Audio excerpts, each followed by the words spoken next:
Hello everybody, how are you? Today we come to the second chapter of the 6th class, components of food. See, mostly हमारे mind में question आता है, हमने food खा लिया, food खाते ही हमें एनर्जी मिल गई, हमारी ग्रोथ हो गई, बॉडी रिपेयर होने लग गई, हमें डिजीजेस से प्रोटेक्शन मिली, तो ऐसा फूड में क्या प्रेजेंट है? See, this is all about components of food. Food में डिफरेंट डिफरेंट कंपोनेंट्स प्रेजेंट है और कंपोनेंट्स ऑफ फूड को कहते हैं न्यूट्रिएंट्स. सो हम न्यूट्रिएंट्स को कैसे डिफाइन करेंगे? Nutrients are the substances that are present in the food. Okay, tell me how many nutrients are present? The carbohydrates, fats, proteins, vitamins, minerals. These are all the nutrients present in the food. Even two more.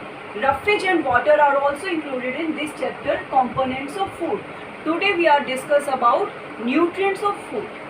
Okay.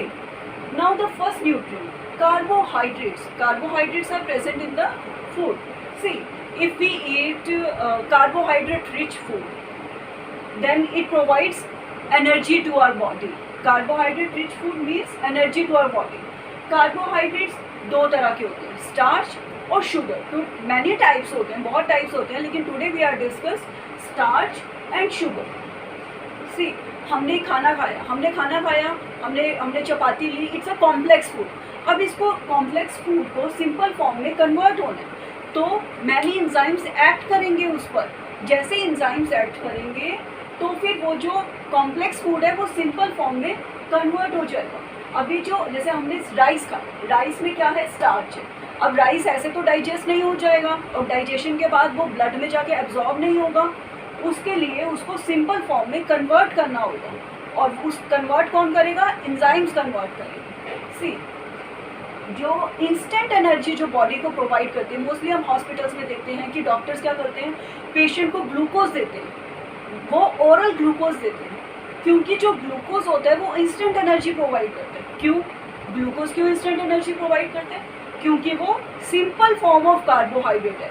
इसीलिए जब हम चपाती खाएंगे, हम rice खाएंगे, हम उसे simple form में enzymes को कन्वर्ट करना पड़ेगा.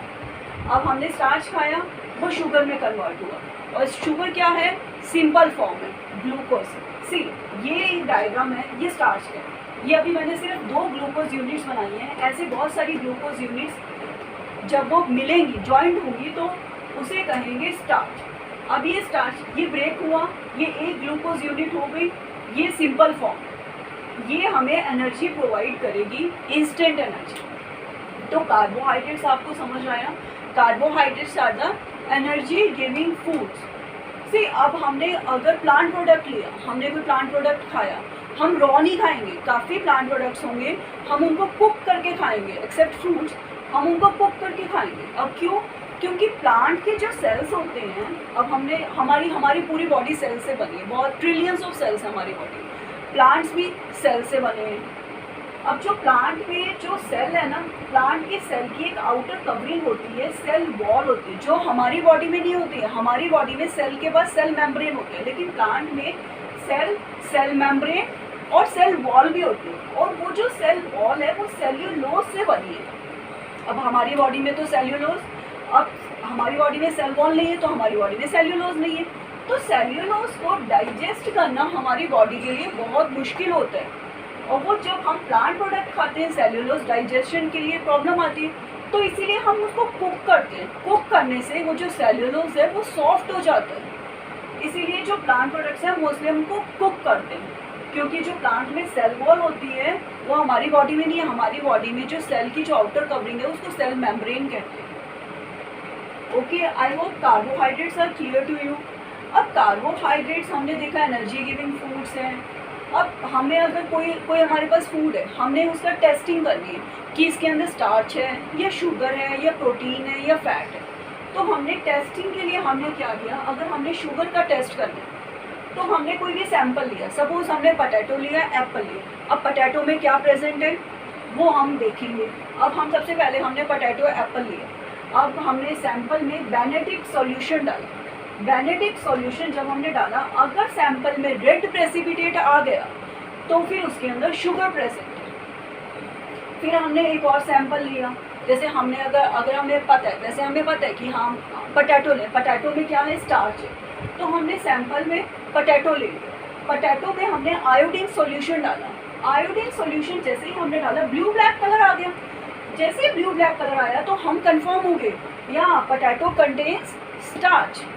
अब प्रोटीन के टेस्ट के लिए जैसे हमने बॉइल्ड एग ले लिया, बॉइल्ड एग में प्रोटीन्स होते हैं, लेकिन हमें टेस्ट करना है, किसी को नहीं पता बॉइल्ड एग में प्रोटीन्स होते हैं या नहीं होते। तो बॉइल्ड एग में हमने क्या किया, 2 ड्रॉप्स ऑफ कॉपर सल्फेट डाला, 10 ड्रॉप्स ऑफ कॉस्टिक सोडा डाला। अगर वायलेट कलर आ गया तो प्रोटीन प्रेजेंट है। अगर हमने उसकी जगह, हमने बॉइल्ड एग की जगह सपोज हमने ले लिया पटैटो ले लिया, उसमें हमने कॉस्टिक सोडा और कॉपर सल्फेट डाला, वायलेट कलर नहीं आया तो उसके अंदर प्रोटीन प्रेजेंट नहीं है। अब हमने अगर फैट्स का टेस्ट करना है, फैट्स का हमने मोस्टली देखा, जो ग्राउंड नट्स है, मूंगफलियाँ होती हैं, उसको हमने अच्छे से क्रश कर दिया। क्रश करने के बाद हमने उसे एक पेपर में रैप किया। हम देखेंगे अगर हम लाइट की सोर्स में, लाइट सोर्स में अगर हम उसको देखेंगे तो हम देखेंगे एक ऑयली पैचेस आ गए हैं उस पर। अगर वो ऑयली पैचेस आते हैं, ये जो ऑयली पैचेस हैं, तो इट कन्फर्म्स कि इसके अंदर, ग्राउंडनट्स के अंदर, मूंगफलियों के अंदर फैट है।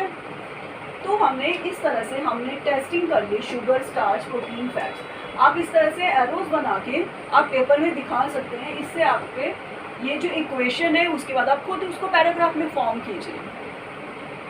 ओके, अब ये कंपोनेंट्स ऑफ फूड में मैंने आपको बताया कि कार्बोहाइड्रेट्स होते हैं, फैट्स होते हैं, प्रोटीन्स होते हैं, विटामिन्स और मिनरल्स भी होते हैं। ओके, कार्बोहाइड्रेट्स जो है वो एनर्जी गिविंग फूड्स है, इवन फैट्स जो है वो भी एनर्जी गिविंग फूड्स हैं। लेकिन जो फैट्स हैं वो स्टोर्ड है। वो अगर हमारी बॉडी, अब ऐसा तो नहीं है हमने अगर खेलने जाना है, हमने खेलने जाना तो हम फटाफट रोटी खाएंगे और खेलने चले जाएंगे, क्योंकि हमें एनर्जी चाहिए। एनर्जी आखिर वो स्टोर भी होती है, और वो स्टोर कैसे होती है, फैट से स्टोर होती है। ओके, तो फैट्स हमारी बॉडी में स्टोर होती है एनर्जी, वो भी एनर्जी गिविंग फूड्स है। प्रोटीन्स क्या है, प्रोटीन्स हमारी बॉडी को रिपेयर करते हैं, वो मेंटेन करते हैं हमारी बॉडी को, ग्रोथ में हेल्प करते हैं हमारी बॉडी। तो अगर हम देखें कि अगर कोई प्रेग्नेंट वूमेन है या नर्सिंग मदर है, उनको प्रोटीन्स चाहिए। उनको प्रोटीन्स क्यों चाहिए, क्योंकि डेवलपिंग बेबी है, उनके डेवलपिंग बेबी की ग्रोथ के लिए, डेवलपिंग के लिए उनको प्रोटीन्स चाहिए। लेकिन चाइल्ड है, चाइल्ड की ग्रोथ के लिए उनको प्रोटीन्स चाहिए। अगर कोई लेबर है, लेबर को क्या चाहिए होगा, लेबर को तो एनर्जी चाहिए, उनको काम करना है बहुत, रिक्शा पुलर है, उनको एनर्जी गिविंग फूड्स चाहिए। कार्बोहाइड्रेट्स पड़ा, फैट पड़ा, प्रोटीन पड़ा। अब वाइटामिन्स, वाइटामिन्स क्या है, ऑर्गेनिक सब्सटेंसेस है। ऑर्गेनिक का मीनिंग क्या है, अब मिनरल्स है, inorganic substances. Organic means it is made by plants. Okay, तो अगर ये प्लांट्स बना रहा है इसीलिए हम इसको कहते हैं they are called as organic substances. Minerals are called as inorganic substances that are absorbed from the soil. अब प्लांट्स इनको तो बना रही है, इनको तो प्रोड्यूस कर रही है, मैन्युफैक्चर कर रही है, लेकिन जो मिनरल्स है that are absorbed from the soil, इसीलिए हम इनको कहते हैं inorganic substances that are absorbed from the soil. Okay, अब देखो विटामिन्स जब हमें लर्न करने हैं, विटामिन्स लर्न करने हैं और ये मिनरल्स लर्न करने हैं, इसके लिए मैं आपको छोटी सी ट्रिक बताऊंगी ताकि आपको ये विटामिन्स की सारी डेफिशिएंसी डिजीजेस लर्न हो जाए। अब देखो vitamin B1, B2, B12, C, D, K, A। अब B से क्या है, बेरी बर्म। B2 से स्किन डिसऑर्डर्स हैं, स। अब मैं एक स्टोरी की तरह इसको बोलूँगी और आपको भी जब लर्न करना आप एक स्टोरी फॉर्मेशन में जाना। जैसे मैं एक बस से गई लेकिन बस मेरी छूट गई। जैसे ही बस गई मुझे एकदम मेरी स्किन एकदम येलो हो गई, मुझे पर्निशियस अनीमिया हो गया। जैसे मुझे अनीमिया हुआ मेरी स्किन येलो हो गई। स्किन येलो होने का क्या मतलब है, स्किन येलो क्योंकि हमारी बॉडी में जो ब्लड है वो ब्लड रेड है और वो ब्लड आरबीसी से, रेड ब्लड सेल से बना है। तो स्किन येलो हो गई, इसका मतलब कि आरबीसीज कम हो गए। जैसे मैं बस से गई, मेरी बस निकल गई, बस निकलते ही मेरी एकदम स्किन येलो हो गई, मुझे अनीमिया हो गया और मेरी गम्स है, मेरी गम्स ब्लीडिंग होने लगी। मेरी गम्स ब्लीड हुई तो मैं बोन्स मेरी देखी, मेरी एकदम बोन्स, मैं खड़ी खड़ी थक गई, वहाँ पे बस का वेट करते करते थक गई, तो मेरी बोन्स बेंड हो गई, सॉफ्ट हो गई, मेरी ब्लड क्लॉट होने लगा। इसीलिए मुझे अब रात हो गई, वेट करते करते रात हो गई, तो मुझे नाइट ब्लाइंडनेस हो गया। अब आप इसे स्टोरी फॉर्म में ही आप इसे लर्न कीजिए। Vitamin B1 very very, vitamin B2 skin disorders, बस निकल गई। बस क्यों निकली? क्योंकि मैं बहुत वीक थी, मैंने खाना नहीं खाया था, लॉस ऑफ एपेटाइट, और सनलाइट की वजह से मेरी आंखों में इरिटेशन हो रही थी। इसीलिए ये आपको B1 और B2 लर्न हुआ। अब B12, अब जैसे ही मेरी बस छूटी, मैं टेंशन हो गई, मुझे टेंशन हो गई, मेरी स्किन येलो हो गई। स्किन येलो होने का मतलब आरबीसीज कम है, आरबीसीज लैक हो गए। अब सनलाइट है, इतनी सनलाइट है, सनलाइट होते होते सनलाइट की वजह से मेरी गम्स एकदम ब्लीड होने लगी, मैं थक गई, खड़े खड़े मैं थक गई, इसीलिए मैं सॉफ्टन और बेंट बोन्स हो गई मेरी।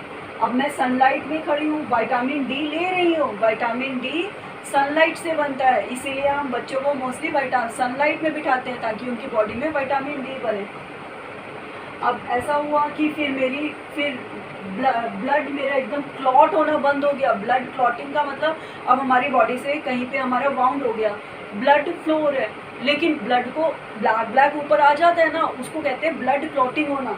अब ये ब्लड क्लॉट नहीं हो रहा था, मेरे ब्लड क्लॉट नहीं हो रहा, रात हो गई, रात होते होते तो मुझे तो नाइट ब्लाइंडनेस है, मुझे रात को दिखाई नहीं दे रहा था। तो आप इसे एज अ विटामिन B1 से विटामिन A तक आप इसे एज अ स्टोरी फॉर्म में, और इसके जो ये बैरी बैरी से क्या होता है आपको इस तरह से ये लर्न हो जाएगा, ये एक टिप से आप लर्न कीजिए। अब मैंने उसके बाद मिनरल्स को हम कैसे लर्न करें? सी, आज तो मैं फंसी गई, फ से फ्लोरीन, स से सोडियम पोटेशियम, आज तो मैं फंसी गई जब मैंने PCIIE, जब मैंने PC से AG को देखा, तो मेरी ये देखो, अगर आपको इस तरह से आप जाएंगे आप ऐसे ही लर्न कर पाएंगे। आयरन आप देखेंगे, आज मैंने सुबह से एप्पल नहीं खाया, इसलिए मुझे A से एप्पल, और आयरन से एप्पल में क्या होता है? आयरन होता है। आज जब मैंने सुबह से एप्पल नहीं खाया, मुझे अनीमिया हो गया, अगर मैं खाऊंगी नहीं तो ऑफकोर्स मैं वीक हो जाऊंगी, तो इसीलिए आयरन, अनीमिया और वीकनेस। अब आयोडीन, अब जब मैंने एप्पल नहीं खाया, जबकि मैं एप्पल पे तो सॉल्ट लगा के खाती हूँ, आयोडीन क्या है? तो फिर मेरी यहाँ पे थायराइड ग्लैंड है, वो बड़ी हो गई, जैसी enlargement of thyroid gland. Vital, ये बहुत इंपॉर्टेंट है, आयोडीन। कैल्शियम और फॉस्फोरस, अब जिनके रिकेट्स जो होते हैं, वो एकदम लेग्स जो होती है ना, बेंट बोन्स होती हैं, मतलब जो अगर बेबी है उनके रिकेट्स हैं, उनकी इस तरह से बोन्स, जो वो वॉकिंग होती है उनकी इस तरह से बोन्स होती हैं। सोडियम और पोटेशियम, अब आप देखो, आप सॉल्ट खाते हैं, वही है सोडियम पोटेशियम, तो अगर आप नहीं खाएंगे आप ऑलवेज आप टायर्ड फील करेंगे। फ्लोरीन, अब आप कहते हैं, आप टूथपेस्ट कभी भी पढ़िए, टूथपेस्ट के ऊपर लिखा होगा फ्लोरीन फ्री, तो ये क्या होता है? ये टूथपेस्ट पे क्यों लिखा है? मतलब ये डेंटल केयरिस, अगर आपकी टीथ में पेन हो जाएगा अगर फ्लोरीन नहीं खाओगे तो आप इस तरह से एज अ स्टोरी फॉर्म में आप विटामिन्स और मिनरल्स को लर्न कीजिए। ओके, रफेज के बारे में मैंने आपको बताया कि रफेज भी है, कंपोनेंट्स ऑफ फूड है। देखो, हम मोस्टली इग्नोर कर देते हैं रफेज को। हमने एप्पल खाया, एप्पल खाने के लिए हम एप्पल को पील कर देते हैं, एप्पल को पील करना नहीं चाहिए। अब देखो, जो एप्पल के जो पील्स है ना, उसमें रफेज है, और रफेज क्या है? ये एक इनडाइजेस्टिबल मटेरियल है जो कि फूड के अंदर प्रेजेंट है, और ये फाइब्रस इनडाइजेस्टिबल मटेरियल है। अगर आप देखें दलिया मीन्स कि वो हाफ क्रश्ड व्हीट है, हाफ क्रश्ड व्हीट वो भी रफेज है। ये सारे रफेज के एग्जाम्पल्स हैं।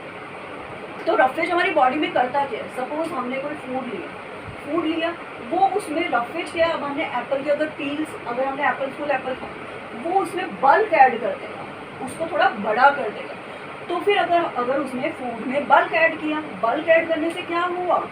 हम उससे डाइजेशन कर पाए, और डाइजेशन किया तो फिर कॉन्स्टिपेशन नहीं हो पाया, रफेज खाने से कॉन्स्टिपेशन नहीं हो पाया। अब उसके बाद ये सेकंड क्या पॉइंट है कि absorb great amount of water.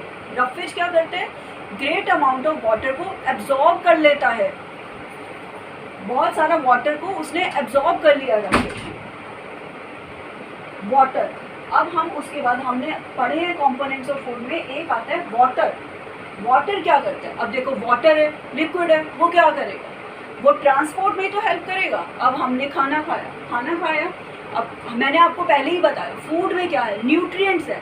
हमने फूड में से न्यूट्रिएंट्स को एब्जॉर्ब तो करना है ना, तभी तो हमारी एब्जॉर्प्शन का मतलब क्या है, फूड हमने लिया, फूड को डाइजेस्ट किया, डाइजेस्ट करने के बाद क्या हुआ, सेल से वो फूड निकल के ब्लड में जाएंगे। जब वो ब्लड में गए इसका मतलब क्या है कि फूड एब्जॉर्ब हुआ।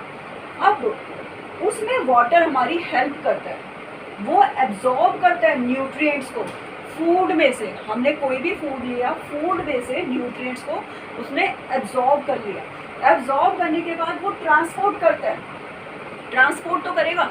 हमने यहाँ पे खाना खाया, ऐसा थोड़ी स्टमक में ही रह जाएगा, स्टमक में नहीं रहेगा, वो आगे और ऑर्गन्स में जाएगा, नीचे फुट तक, टोस तक जाएगा, तो वाटर उसको ट्रांसपोर्ट करेगा।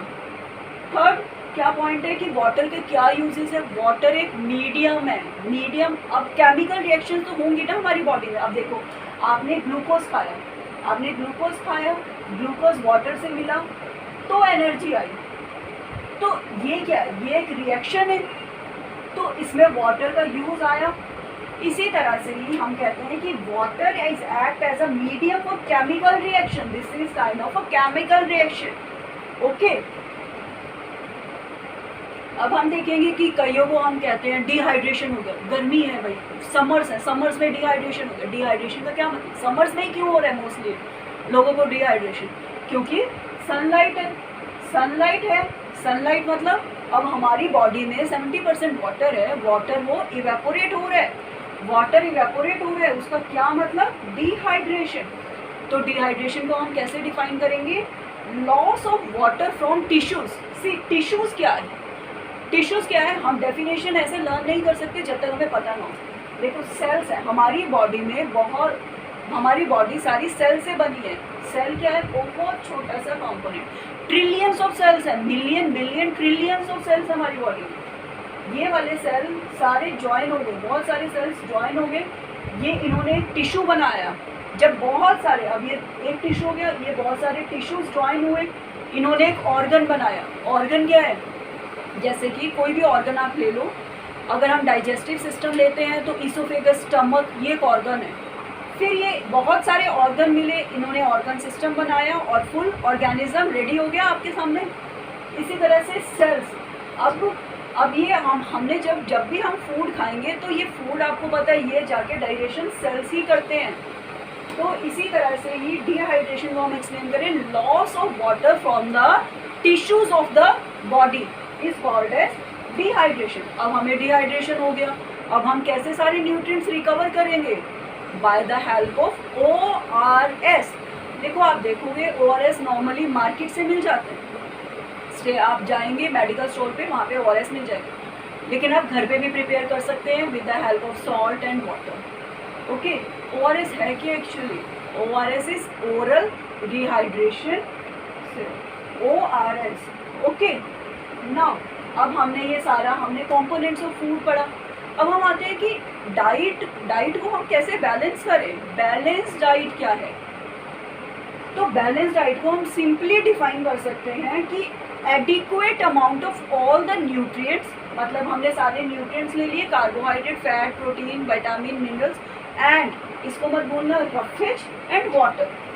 Adequate amount of all the nutrients, roughage and water is called as balance diet. तो ऐसा नहीं है कि हम सिर्फ कार्बोहाइड्रेट्स खाते रहे और वो बैलेंस डाइट हो गई, नहीं, हमें ये सारी चीज़ें एडिक्वेट अमाउंट में खाना है।